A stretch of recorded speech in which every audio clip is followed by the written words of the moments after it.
I bought my Samsung Galaxy S20 a few days after it first became available in stores, really early in March, right before a lot of the stay-at-home orders in my area started to come into effect, so I was able to still go to the store in person, test out the new phone model, and decide, yes, I want to buy this. And I've owned the phone for a little over a month now. I'm filming this in mid-April. Overall, I really like this phone. It's definitely a huge upgrade from my old phone, which was a blue phone. Do not get a blue phone. They look like these really nice, cheap phones, but mine started having major issues in less than a year. The camera completely stopped working. I had no working phone camera for 5 months because I was waiting for the Galaxy S20 to come out because I knew it was going to come out any day and I didn't want to buy the S10, which I was really gravitating towards, knowing the S20 was about to come out. And I'm so glad I waited because there's such huge differences between the S10 and the S20.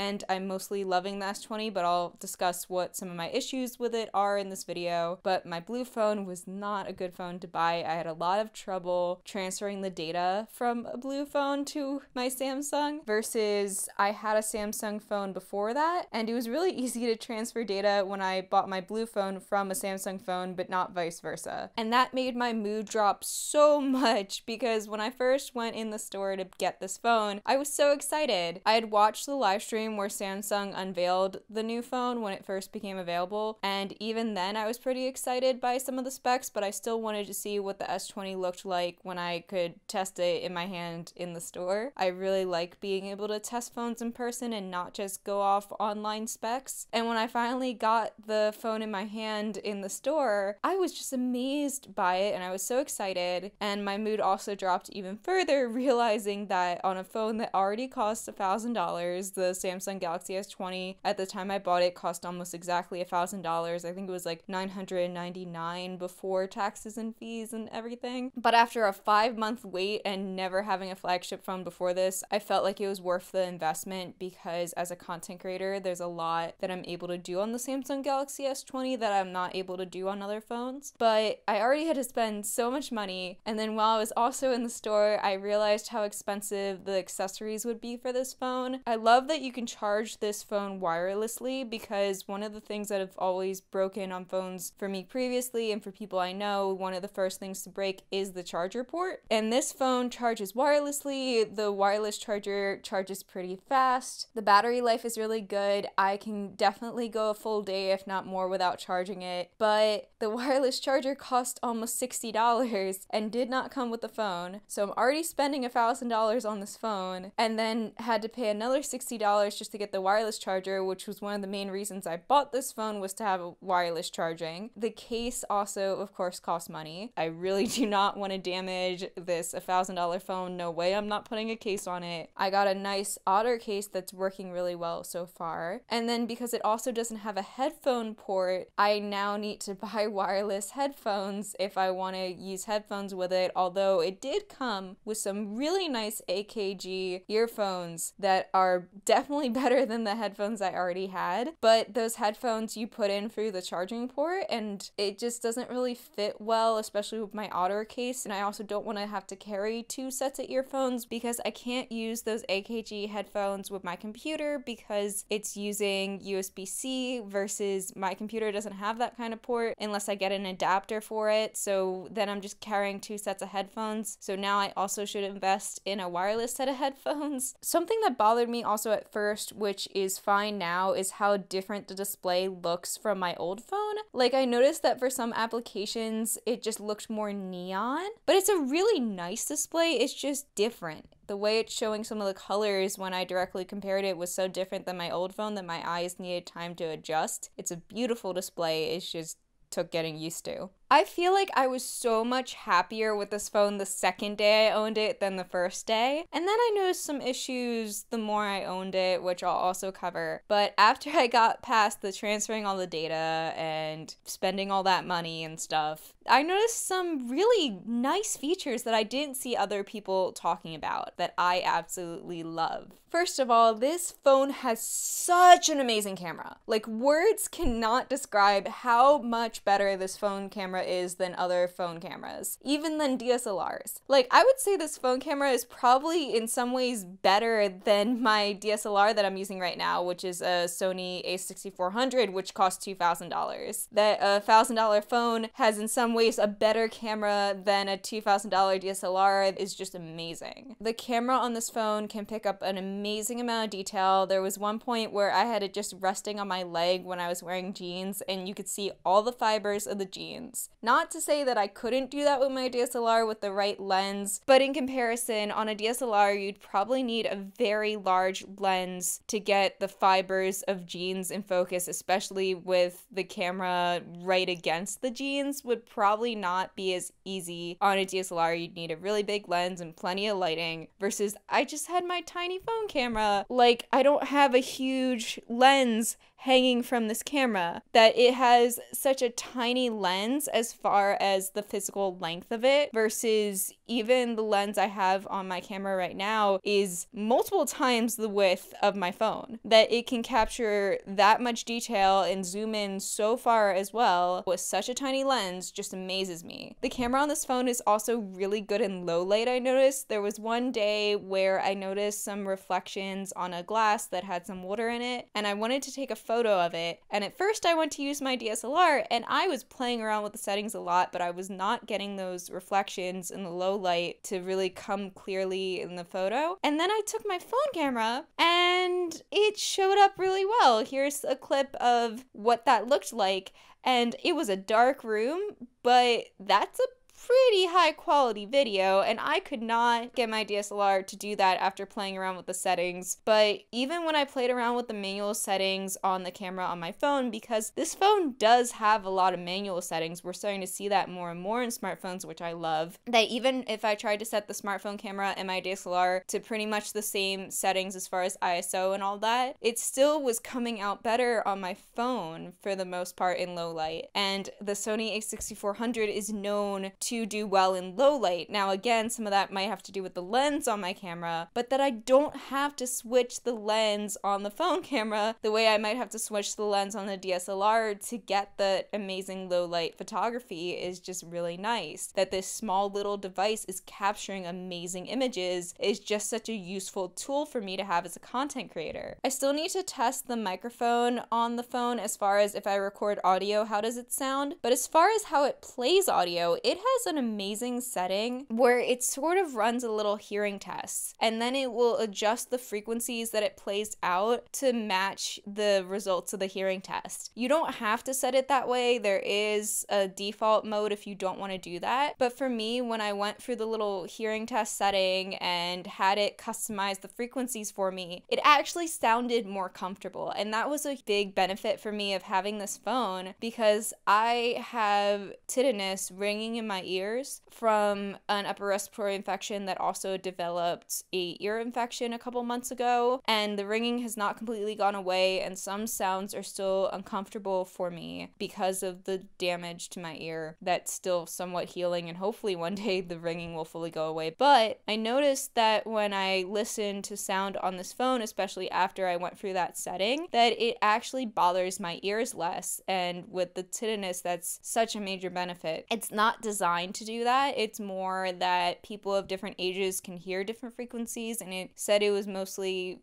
to customize based on the age of the user, even though you're not entering your age, but the text in the phone said something about that. But even though it's not designed specifically for people with tinnitus, it really helped me on that front, which made the phone worth it in a way that I didn't know when buying it. I also love playing music on this phone now because it has really good speakers. The speakers aren't necessarily loud. You'd still probably want an external set of speakers if you were playing music with friends, but when I'm just maybe sitting down in my room listening to music and don't want to put in earphones, it has a really good speaker on the phone that's great for listening to music or playing videos. The alarms on this phone are also very customizable, which I love because I tend to set alarms for waking up, but also for reminders to take medicine and stuff like that. And I don't like the alarm to take my medicine to play as long as the alarm to wake me up and have it set to a silent alarm for my medicine. And I don't want that alarm going off for a long period of time and draining draining my battery, versus the alarm to wake me up, I do want to play longer. So I'm able to customize on this new phone how long the alarms play and customize the snooze time, versus I couldn't do that on my old phone. So I really like that about this. I also noticed that this phone sends text so much faster than phones that I've owned before. I think part of that is because it's a 5G phone, and I've also noticed that the speeds on it have slowed down since the stay-at-home orders went into effect. And for me, texting had been an issue before, where with my previous two phones, a lot of times texts would fail to send, or they would take a few minutes to send, or they would fail to be received, versus I have not had that issue with the new phone yet. The text seemed to send faster and not fail on my new phone. Just to list off some other smaller features that I love about this phone are that you can screen record and it's built in on the phone. There's a lot of features that you can customize in the settings, and the settings tend to have little text in it to explain what the different settings mean, so it's very user friendly. It also has a QR code scanner that's built right into the phone. You can also customize how the keyboard appears a lot. You can customize how text is visible on the phone. It comes with some McAfee security features built in, which I've never seen on a phone before. I've seen computers come with security software, but a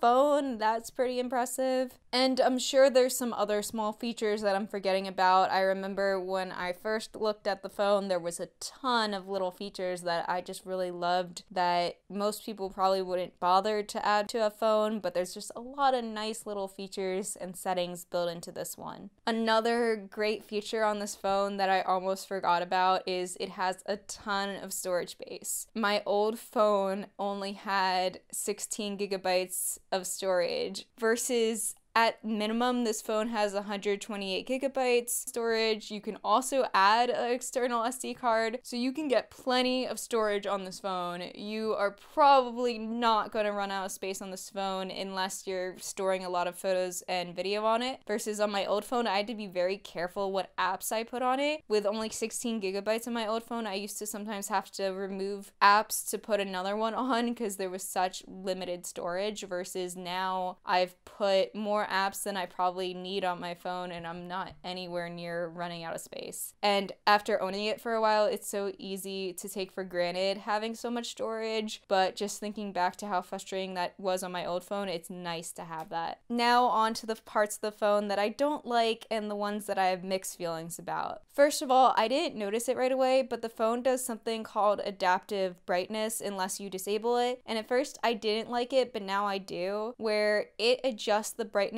of the phone based on supposedly your previous activity and settings and preferences, but also the amount of light in the surroundings of the phone. So I'm assuming when you first get the phone, it can only adjust the brightness based on the surroundings and not your previous activity because you don't have previous activity. So I've also noticed it gets better over time at doing adaptive brightness. At first, I wanted to disable the adaptive brightness because sometimes it would darken the phone too much in a bright room, but I decided to turn it back on because I noticed that when I tried to manually adjust the brightness, sometimes it was hurting my eyes. I think the phone was doing a better job at adjusting when I switched rooms and things than I was, so I leave it on now, and it's actually, I think more often than not, it gets it right, but sometimes I do have to go in and manually change the brightness. But overall, it is a very nice setting, especially as you switch rooms or the sun comes out behind a cloud. It is a nice feature that it automatically changes the brightness unless you disable the setting.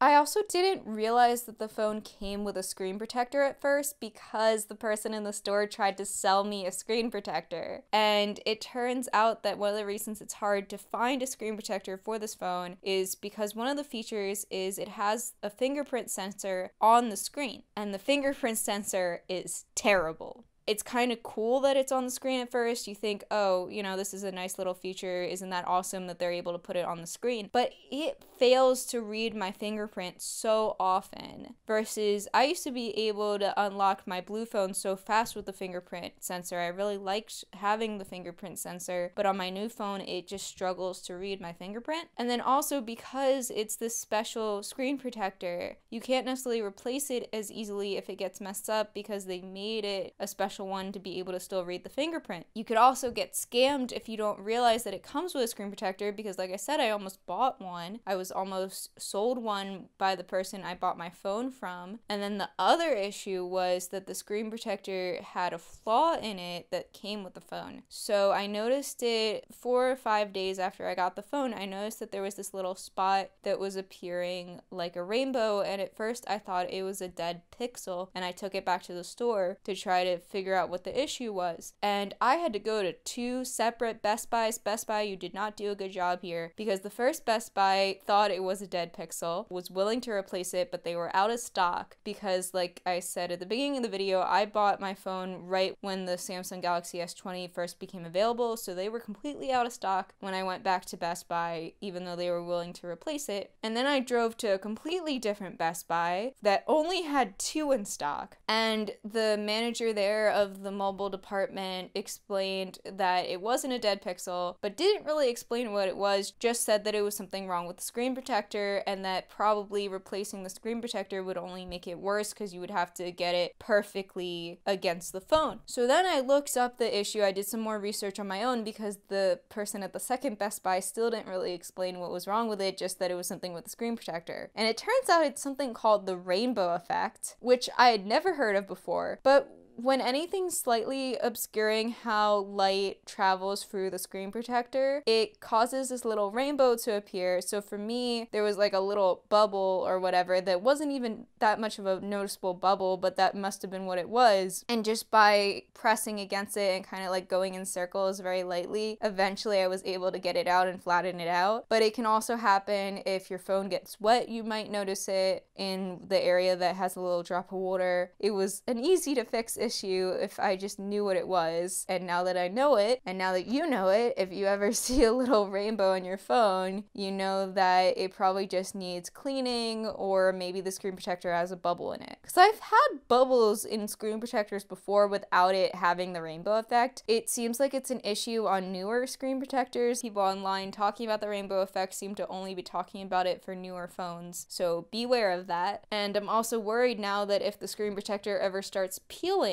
that how am I supposed to replace it if it's a special manufacturer screen protector? There's a lot of really bad screen protectors that are being made right now that just will not work with a fingerprint reader, or they try to make a little cutout in that area and it looks really bad. So be careful. So the screen protector thing only annoyed me at first because I was able to get that little bubble or whatever out the more I used the phone. But some things that annoy me even a month later were, first of all, the fingerprint reader constantly not reading my fingerprint and having to still unlock it other ways. It also does this accidental touch feature sometimes that's supposed to prevent the screen going on if you had it like in a bag or a pocket, but sometimes I'm trying to unlock the phone and the accidental touch feature goes off. I also still wish it had a headphone jack. I also have not figured out a way to mute the phone without unlocking it, which is really inconvenient. On my old phone, I used to just be able to press the button on the side to mute it, so sometimes I'll forget to mute it because it's that extra step, or it takes more time to mute it if I do remember. That is a little frustrating for a phone that costs this much money. Another tiny thing that I don't like about this phone is how close the power off button and the setting button is to each other. Sometimes I go to hit the little gear and I accidentally hit the power off button, which doesn't immediately power it off. It goes to another menu, but I wish those buttons were just a little farther apart. But those are all pretty minor issues. For the most part, this phone is amazing. It's not even that comparable to other phones. Comparing this phone to most other smartphones is like comparing a flip phone to a laptop. Like, this phone definitely is on laptop level when it comes to some features, if not better than some laptops. I mean, I would not use it instead of a laptop for a couple reasons, but I mean, as far as having McAfee built in, as far as having a lot of customizable features that you normally would not have on a phone, and that it also has this amazing camera, which you tend to not have on computers. It's definitely still solidly a mobile device, but it's an amazing one. I feel like whoever designed this phone, with the exception of the not being able to mute it easily and the fingerprint sensor, I think except for that, whoever made this phone really paid attention to detail and really thought out the design. It is a beautiful phone. It is so user-friendly in the settings. There were a few things that took getting used to, but the more I use it, I sometimes take for granted how amazing this phone is, and then I'll go to use another device and remember that other phones don't have those features. There's just so many features on this phone that become almost every day after you own it for a while that are just not every day. If you have the money, it is a very expensive phone. This is not a phone that a lot of people are going to be able to own, but if you have the money, especially if you're a content creator, I would highly recommend this phone. I think this phone is really good for content creators because of the 5G speed on it, and because it has a really good camera, and because it has so many customizable settings with the screen recorder built in and all that. It is definitely a great phone for people who are fellow YouTubers or create a lot on Instagram, etc. This is definitely a phone for that kind of crowd. I think for most people, they don't need a phone this fancy. I think it's definitely a prosumer, if anything, phone, but I'm really glad I bought it. I am so scared that it's going to break sometimes because it's such an expensive phone and it won't be easy to replace, but at the same time, I do not regret buying it. I was really worried that I would regret buying it because it's so expensive, but I am getting so much out of it. One